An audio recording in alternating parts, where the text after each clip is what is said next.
But what he taught us was really what set me on the road in home service was that, yes, cleaning a swimming pool is important, but the show we put on and how we interact with the client is actually what allows us to charge more and have a better reputation.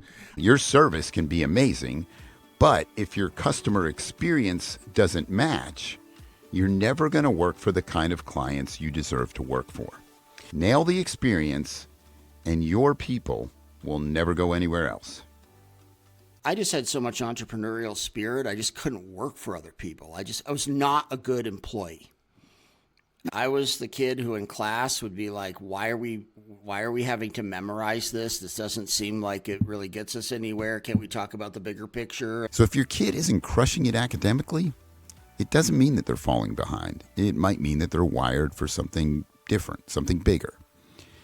I don't think I could ever work for anybody ever again. It's like, you're going to have to kill this for me to work for somebody again. And I just don't see that happening. You are one heart attack, one broken leg, one car accident away from being out of business. Growing is risky, but so is not growing. It has its own risks.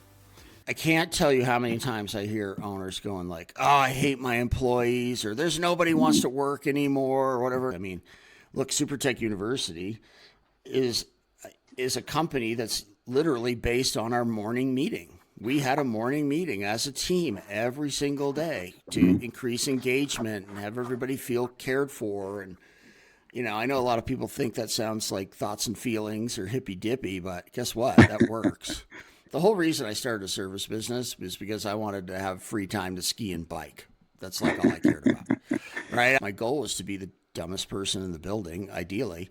They would say like, hey, Eric, come in, say hi, give high fives, connect with everybody, and go find something to do because you're going to be in our way.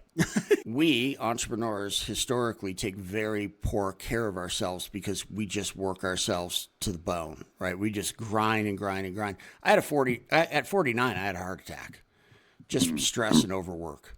To think more like a CEO, right? CEOs of companies, of course, they're very into their jobs, but they view the business with some detachment.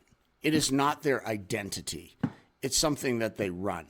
The power of the team is greater than the power of the owner. But the reality is most of us start getting bored when the building part is starting to end, right? And now we're in the mundane part of like making things better and having incremental growth, and we get super bored, and that's when all the problems start, right? And I started doing a lot of the things that we did every single day in our company, and all of a sudden you see people with a little pep in their step, and they're smiling in the meeting for the first time, and they're absorbing information because all of a sudden what's happening. I bought like a $50 whiteboard and threw it in my garage, and I just did a couple lessons basically in front of an iPhone with a tripod. Sometimes great ideas never get off the ground because we overcomplicate them and try to make them perfect from the beginning.